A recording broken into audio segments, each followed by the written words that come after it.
And you need to like alert the sandworms to then be able to, right? Am I wrong? I don't with think that? you want the sandworms No, there. but don't you have to like, oh, maybe I'm wrong. I think you want to not alert the sandworms. As soon as the sandworms come, you have to get out. Got Because you. the sandworms are trying to protect. And you mentioned spice. Spice is one of those things. It's basically the most important thing in the Dune universe. It's a bit abstract though what it actually is. So how would you kind of describe it, and why is it that important?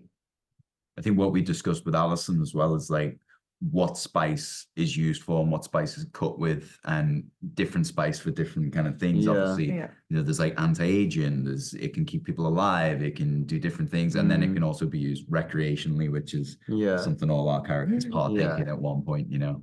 It's like an anti-aging psychedelic. There you go, that's pretty good. Yeah. Spice is the thing that makes everybody the money. It's what makes whoever controls the spice production has the power, and is the richest. And so it's the commodity in that world that is the thing that everybody wants, much like perhaps money in our world. So it's very important.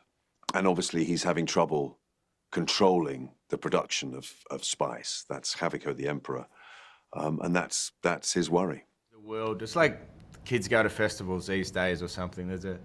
There's a Dune festival in a certain, say, nightclub, and then you get to experience spice, what the young kids are doing with spice.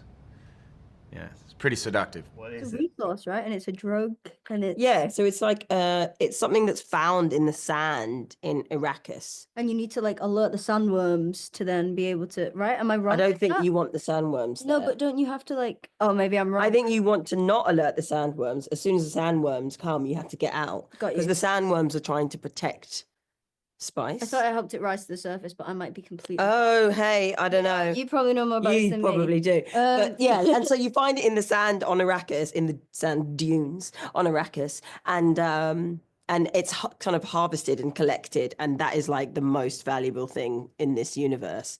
And you can controls put it the in spice, tea, controls the you can universe. smoke it, you can inhale it, you can probably put it in a face cream. I don't know, but it's like it's It also it supports life, and I Yes. mean, and it also does clear it. thinking. It makes your thinking clearer. Yeah, and also I'm pretty sure it's the reason that the Fremen have blue eyes. Yes.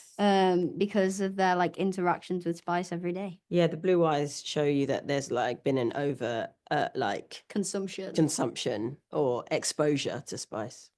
So we'll soon see the merchandising with the beauty line. Yes. Spice makes your eyes blue. Yeah. Rub it on your cheeks today. Exactly. I guess so many people have, very different ideas about what the spice is about. It's interesting to think that the original books were written at a time during the 60s where there was, obviously a lot of political turmoil, but also where this sense of the oil crisis was starting. And it feels to me that they were incredibly prescient in, really touching upon what has become the climate crisis for us. And it is about what happens when you deplete the Earth's natural resources. It is about, this natural resource that is the currency for everyone. It's about the dangers of that. And it feels like a real warning sign. It feels like, something that's pretty zeitgeisty. So in my mind, I guess I imaginatively, as my character, thought that, spice is like the equivalent of petroleum when it's starting to really run out, and, what is going to happen to our planet.